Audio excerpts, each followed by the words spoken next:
I'm Corbett Wall with DV Auction, here with your feeder flash for Friday, August the 4th. Normally we get into this time of year and August is really a tough month and everybody dreads it, both the feeder cattle and the fat cattle trade alike. But so far so good. August is nothing to be afraid of this week as we're getting in here and moving a lot of livestock and not having too much trouble with the market. Look at the board here later in the week. On Thursday, live cattle futures, the October contract was up 15 cents to end the day at 114.82. August up 70 cents at 115.22. So that's getting about a $2 basis there, which is pretty healthy for the way things are going. Feeder cattle futures, the August contract up 40 cents at 150.65. January is sitting at 146.57. So you see that that's waning off, and we know that we got a lot of calves to move. Biggest calf crop in 10 years coming this fall. And some of you guys that always like to sell right after the first of the year for tax reasons, whatever reasons, maybe that's the way your dad and your granddad did it, you might want to reconsider waiting until after the first to sell your calves. You might be able to either contract them between now and early fall, or go ahead and pull them off and wean them, or maybe even sell them right off the cow if you're used to weaning them and creeping them a ways.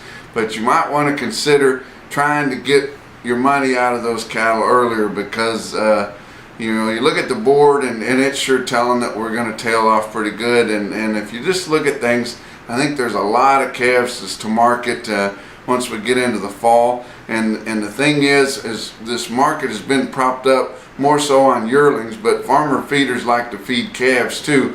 But this market's been propped up by these farmer feeders in the upper Midwest, the northern plains, all summer here. When it gets into fall, you know what they're going to be doing. They're going to be busy farming, and you don't bother a farmer when it's time to farm. And he's not going to be bothered with calves, and he wouldn't take them no matter what the price. He'll buy them now. He'll buy them for a few more weeks till he can get them started, because when it comes time to harvest, he's going to be busy with that. And if we lose that demand, along with a lot of calves hitting the market at the same time, and then you know what the weather's like when you get into the fall with the hot days and the cold nights, you just might want to think about trying to cash those calves in before that. But you look at the fat cattle trade that happened on Wednesday.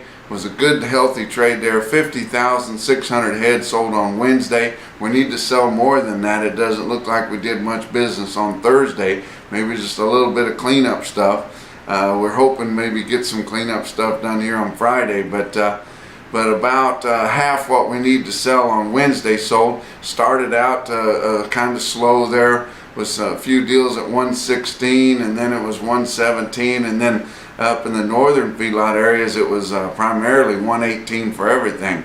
But 116 to 118 was the market, and your weighted average setting about 117 and a quarter for the trade so far this week. Had a few dress sales, and that's what we're really lacking. So I'm sure we've got some Nebraska dress trade to go, and it was going from 186 to 188, but goes to show you there wasn't a whole lot of 88, because the weighted average on your dress steers 186.06. However, we had a big string of heifers sell better than that, so your heifer weighted average is almost 187. Look at the slaughter's been aggressive so far this week. 465,000 through Thursday, down just 2,000 from a big week last week, but up 18,000 from the same week a year ago.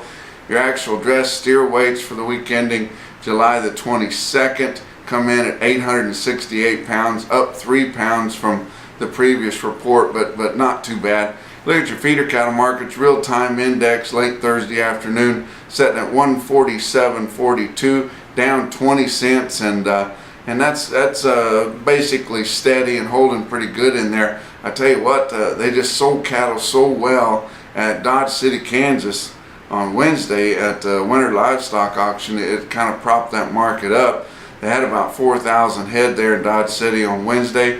Feeder steers were called $3 to $6 higher. Feeder heifers firm to 3 higher. Had a few calves selling firm. OKC West had 5,800 head, including the calf sale on Tuesday. Their feeder steers $2 to $4 higher. Had a lighter test of feeder heifers, selling about steady, and the calves on Tuesday steady to firm. On Thursday, you look at some big sales they had. Farmers and Ranchers Livestock in Salina. Now remember, they had a big special sale earlier in the week. There's a lot of cattle coming off the traditional grazing period up there in the Flint Hills, and they're getting more of those than they do the double stock cattle. And Salina, they had 4,000 head on Thursday, selling big steers, 800 to 1,000 pound steers, firm to $3 higher, as you see on the Beef Market Central automated market report there. Look at some weighted averages there. Had 1,086 head of 8-weight steers averaging 853 at 149.07. 1,052 head of 9-weight steers averaging all the way up to 961 there, averaging 143.87. So pretty decent there. Want to look at a sale off of the Superior Video, that Winnemucca sale at Video Royale there. They moved that sale. They started out earlier in the week at Fort Worth and then had 3 days late in the week in Winnemucca, and starting to get some pretty impressive sales there. Look at this one lot here, or several lots from the same outfit. River Bend Ranches, the commercial side of it, sold 290 head of weaned steer calves, all black there, to weigh 500 pounds in early December, bringing $191.50 in Dillon, Montana.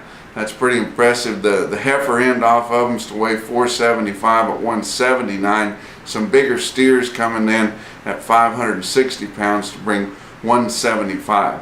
That's your feeder flash for Friday.